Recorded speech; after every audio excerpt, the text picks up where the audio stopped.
जिन्होंने नोटिस दिया है, आपने रूल 72 में ये टेक्निकल विषय उठाने का मौका दिया जा रहा है।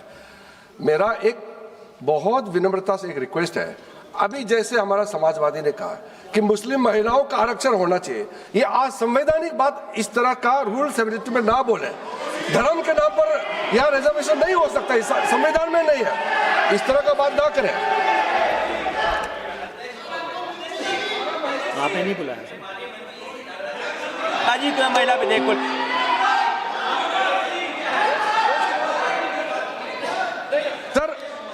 सर पूरा देश का महिलाओं के लिए बात करना चाहिए। आप मुस्लिम महिलाओं का क्यों बात करते हैं?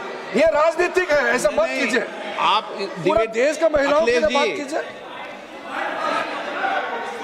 हाँ अखिलेश जी को बोलते हैं। जल्दीबाजी क्यों है आपको जल्दीबाजी क्यों है? महिला विधेयक के पक्ष में हम, आप जनगणना क्यों नहीं कराना चाहते? ये अध्यक्ष महोदय, सेंसस ये इसलिए नहीं करना चाहते हैं कि जैसे ही जनगणना होगी हम सब लोग जातीय गणना मांगेंगे, जातीय गणना होगी तो हम आरक्षण मांगेंगे, इसीलिए आप लोग धोखा दे करके आना चाहते हैं। अखिलेश जी आपको भी पर्याप्त मौका देंगे, सबको पर्याप्त मौका देंगे। माननीय अध्यक्ष जी,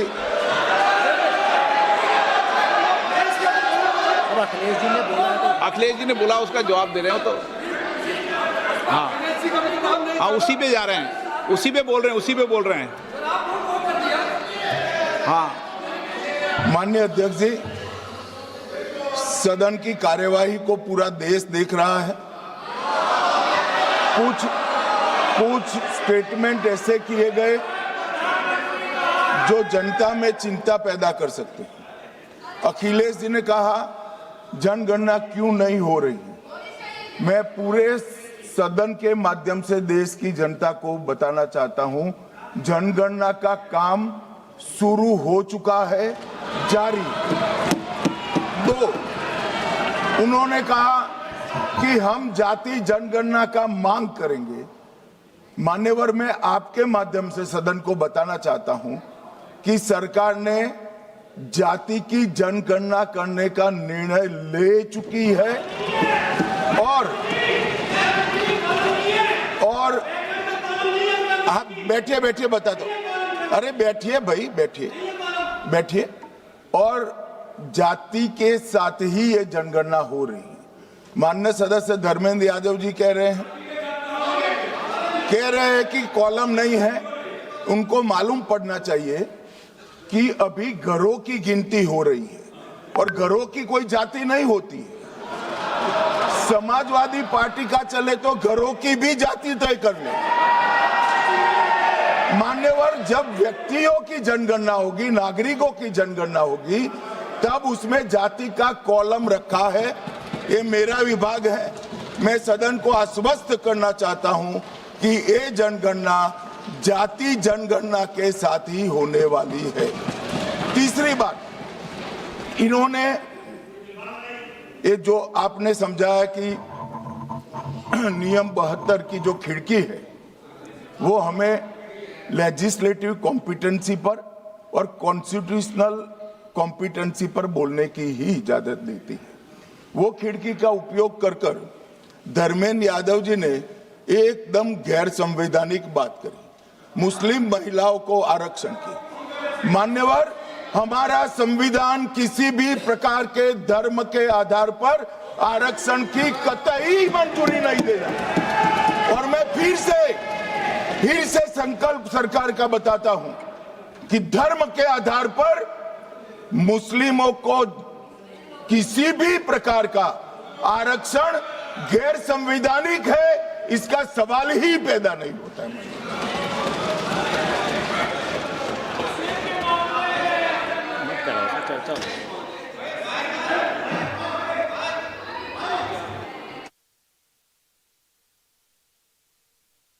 It's not there. अध्यक्ष महोदय, अनडेमोक्रेटिक बात माननीय मंत्री जी ने कही। हो सकता है उन्होंने धर्म की बात कही हो, लेकिन पूरा देश आदि आबादी को आरक्षण चाहता है। अध्यक्ष महोदय, मैं माननीय मंत्री से जानना चाहता हूं, क्या मुस्लिम महिला आदि आबादी में नहीं आती हैं? नहीं होनी ना, देंगे। समाजवादी पार्टी सारी टिकटें मुस्लिम महिलाओं को दे दे, हमें कहाँ आपत्ति है, हमें कोई आपत्ति नहीं है। चलिए अखिलेश जी, जब पूरी डिबेट सर नहीं सर नहीं सर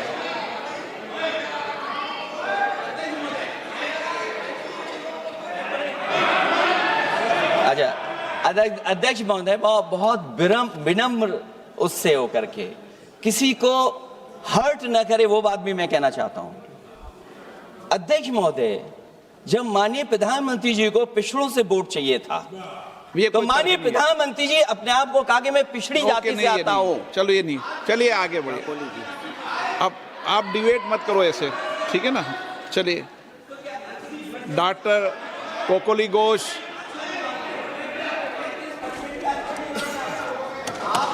जब आपको डिबेट होगा तो पर्याप्त मौका मिलेगा।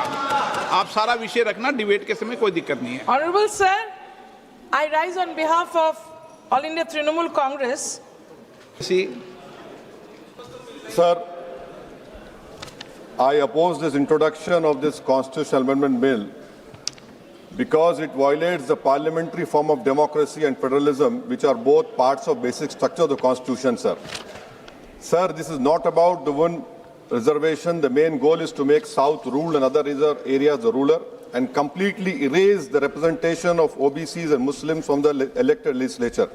Sir, federalism is the basic structure of the constitution. By removing the delimitation freeze, it gives more seats and power to larger population while denying a fair voice to smaller population. This again is a violation of federalism, which is part of basic structure, sir. Sir, the Hindi heartland has 38.1%. It will increase to 43.1%. Southern states will decrease from 24 to 20%. Sir, why I say it is complete destruction of federalism? It also curtails parliamentary democracy. Parliament democracy has to be representative of, if a voter in Telangana feels that their voting or not makes no difference, if decisions are taken in UP rather than parliament, why will they vote? Thirdly, sir, it violates our own direction 19A2.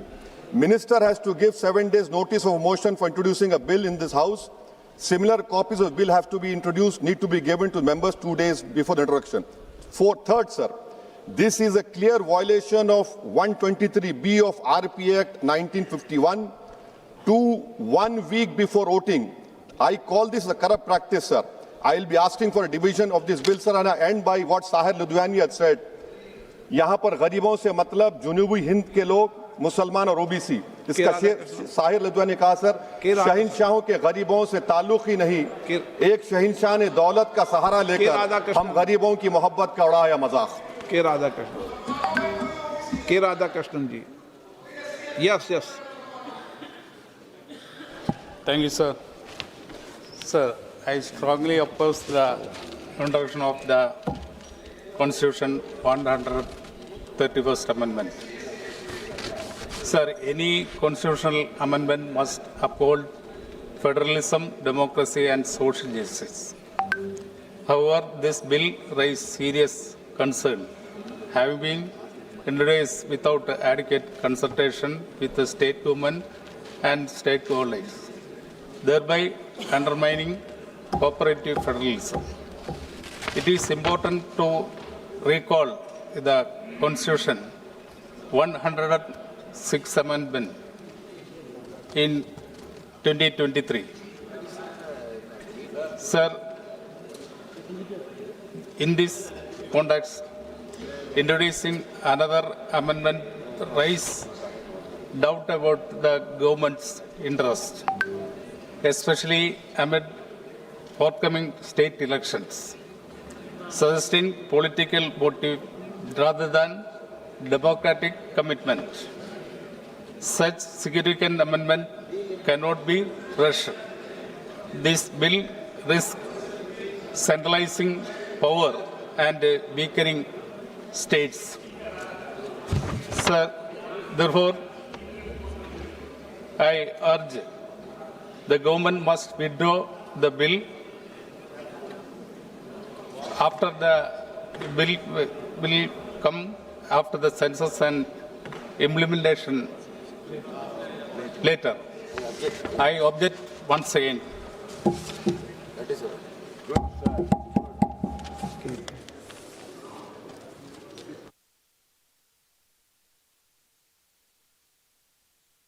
आप गृह मंत्री जी बोलना चाहते हैं कुछ?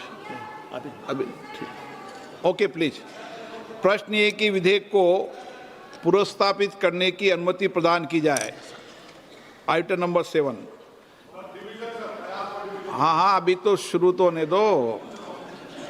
Division ही रहता है संविधान संशोधन के अंदर। बिना डिवीजन के, बिना मत विभाजन के संविधान संशोधन नहीं होते हैं। आप तो वरिष्ठ नेता हैं। प्लीज। Item number 7। प्रश्न ये कि विधेयक को पुनर्स्थापित करने की अनुमति प्रदान की जाए। जो सदस्य इसके पक्ष में हैं वह हाँ कहें, जो सदस्य विरोध में ना कहें।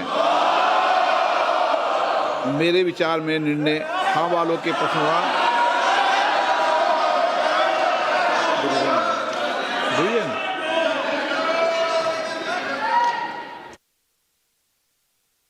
ये कोई परेशानी नहीं है। ये संवैधानिक रूप से आप डिवीजन मांग सकते हो, लेकिन मेरा ये कहना है कि संविधान संशोधन में डिवीजन होता ही होता है, मत विभाजन होता है। अभी का समय खर्च मत करो, बोलने का समय रहेगा आपका। विचार करो।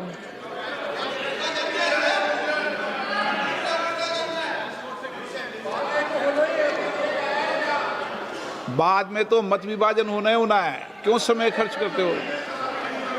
मांगना ही है।